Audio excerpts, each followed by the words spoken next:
you awake? I thought I heard you get up. Yeah, I'm awake. Sorry, I just can't sleep. Are you thinking about him? Yeah, a bit. You should get back to sleep, my love. I'm fine. No, it's okay. What else is on your mind? I don't know. It seems weird, but I had one of the most vivid dreams of my life. I saw a fox on a snowy mountain, just looking confused and worried. Those eyes. I can't get those eyes out of my head. She was running in the windy snow, looking for something. Do you think it has to do with you and what's been going on? I don't know. It was just a dream, Rachel. They're not meant to make sense. A lot's happened the past couple days, that's all. Well, if you're not going to sleep anyway, you should tell me. I want to hear. All right. She couldn't stay, though. She had to find her other 2 children. So she took that path. She followed it towards something ancient. Something with answers.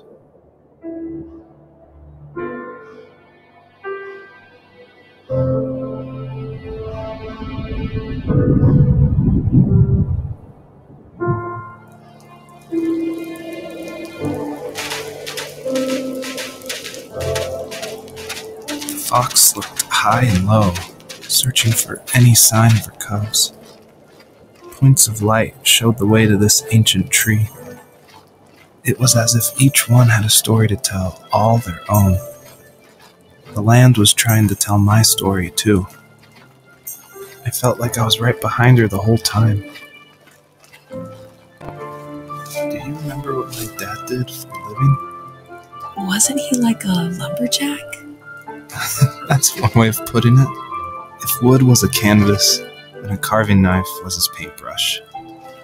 Even after working a 50-hour week, even after his hands were more splinters than skin, he would bring home the nicest piece of Alaskan weeping cedar and make me toys. That wooden train was the first toy I can remember, and I loved it. I just knew from a young age I was going to be a lumberjack, like my father. Usually those kids would leave me alone, but somehow they could tell I was different. They made fun of how far away I lived. They called my dad a sourdough. I was a blabbermouth as a kid, telling my dad stories I made up for hours. But after that show and tell, I didn't tell him much anymore. He didn't know exactly what was wrong, but his best guess was that the toys he carved weren't cool enough. He carved me a tank and tried to tell me what it was like to be in a real tank as a serviceman. I didn't know your dad was in the military. Yeah, in the army. The sad thing is that I'd pretty much forgotten until just now. There's so much I still don't know about him. I'm sorry. He knows how much you love him. You're going to see him again soon and have some closure, I'm sure.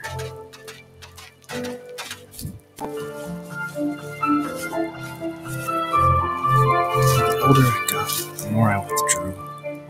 I asked myself, why talk to anybody anyway?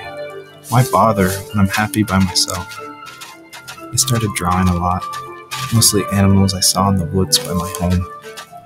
I then imagined designing my own hideouts with things like TVs and pantries full of chips and cookies.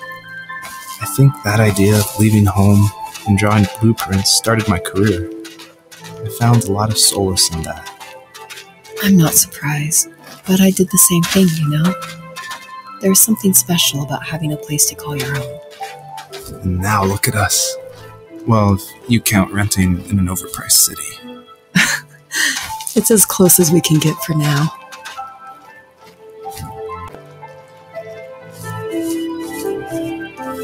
As a kid, did you ever do show and tell in your class? Yeah, I think I only did it once, when I was in the 4th grade. You know how my life was around then.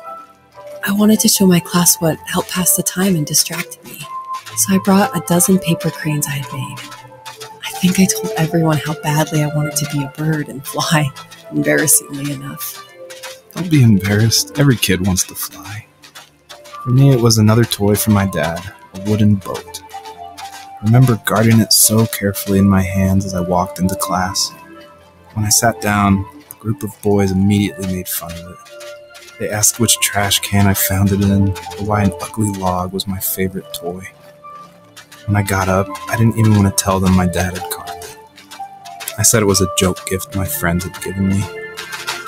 Kids can be so cruel. Some of them are. I shouldn't have let them get to me, but it did. It's amazing we bounced back at all.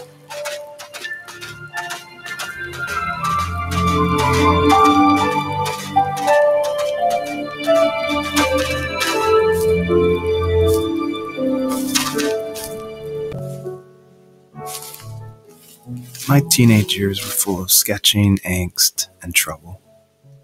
I wasn't popular or unpopular. Maybe just forgettable.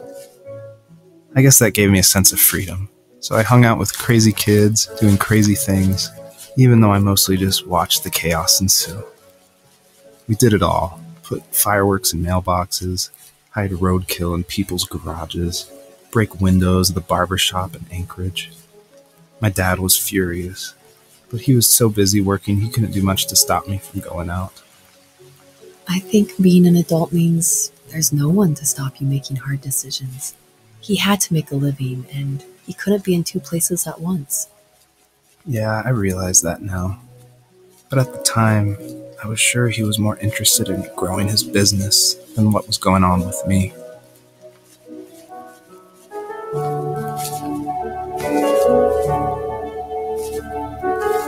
He was working another late night, and my friends were over, saying how bored they were and how they had come all the way out to my house for nothing. One of them mentioned how that old, ugly beyond belief truck was still in the garage, and how we should take it for a spin. I was only 15, so I kind of fought it for a while. The next thing I knew, we were careening around the mountain path, rocks spitting onto the sides of the cliff, while my dad's cringeworthy bluegrass blared out the speakers. I drove while my friends were in the back of that yellow and purple truck, throwing beer bottles and trash at anything remotely interesting. Felt like I was soaring in the air with borrowed wings. But all good things have endings. A cop outside of Eagle River pulled us over after he saw us send a bottle rocket into someone's yard. What followed was a long night of talking to disappointed adults and feeling smaller than ever.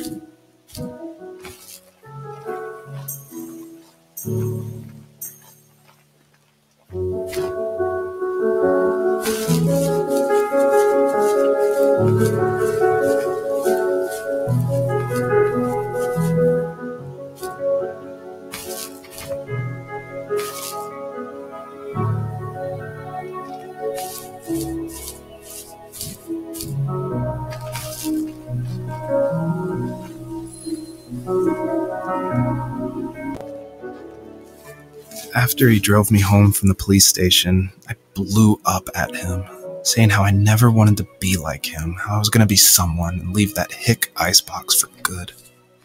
He just looked forward at the road with tired eyes. I took out that bluegrass tape from the cassette deck and chucked it out the window. In my sage teenage wisdom, I thought I had proved the ultimate point, but my dad had a different idea. He slammed the brakes, slowly bowed his head while gripping the steering wheel, and finally looked at me.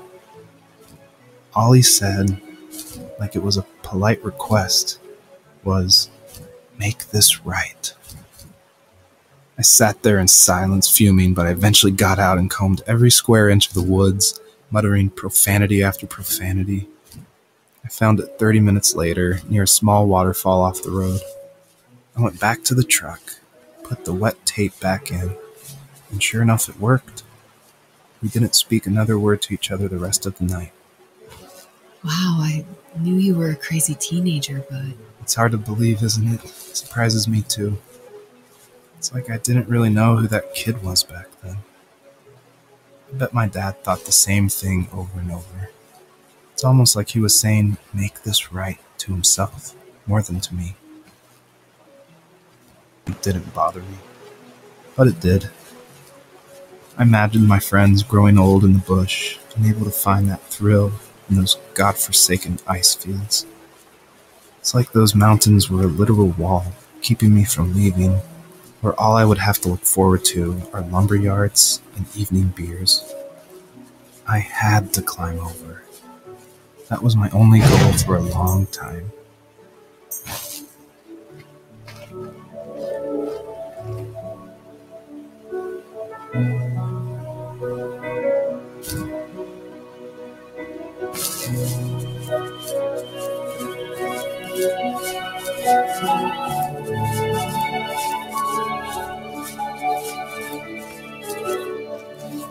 If there was some way I could take my love of drawing and turn it into a way of escape, nothing would make me happier. I wanted to create instead of tearing trees down. I wanted to move to the lower 48, not because I hated it there in Alaska, but I hated the idea of it. It's like all of that spite inside me had created this monster which followed me around my whole teenage years. I put so much energy into doing what others didn't expect of me. Why did I do that? There's one fact you're forgetting, though. If you didn't have that fire in you, we probably would have never met. You're absolutely right. Maybe the destination is all that matters in the end. But then why am I awake? Why am I seeing this fox go on her journey? And why can't I stop thinking about my dad?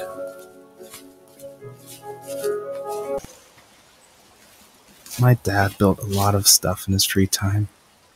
If he wasn't watching fly fishing or reading Tom Clancy novels, he was carving something. He made tons of birdhouses. Not that he was into bird watching, but I think he really missed working and adding on to the home.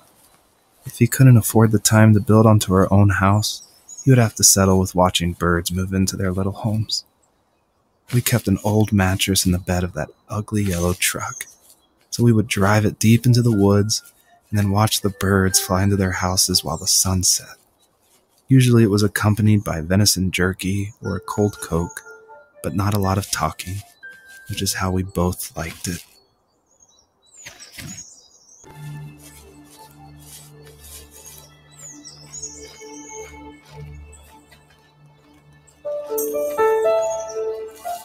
We were happiest underneath the evergreens. We decided it was time to finally map out the hundreds of acres we lived on just to pass the time during the summer. He was only free in the evenings, so I would spend the day wasting time on dial-up internet and sketching, and then we would rush into the woods, pen and map in hand, before evening fell. Sometimes the aurora borealis would cast a cold green glow on the mountainside, and we would finish our route underneath a twilight sky. Sometimes I was lonely during those summer days, but there was comfort in the routine. A lot of teenagers aren't looking for the daily grind, though.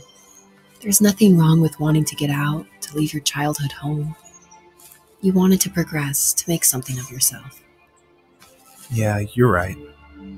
That house. I'm sure it's the same as how I left it.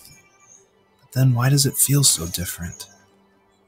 I doubt you're the only adult to have looked back and asked that question.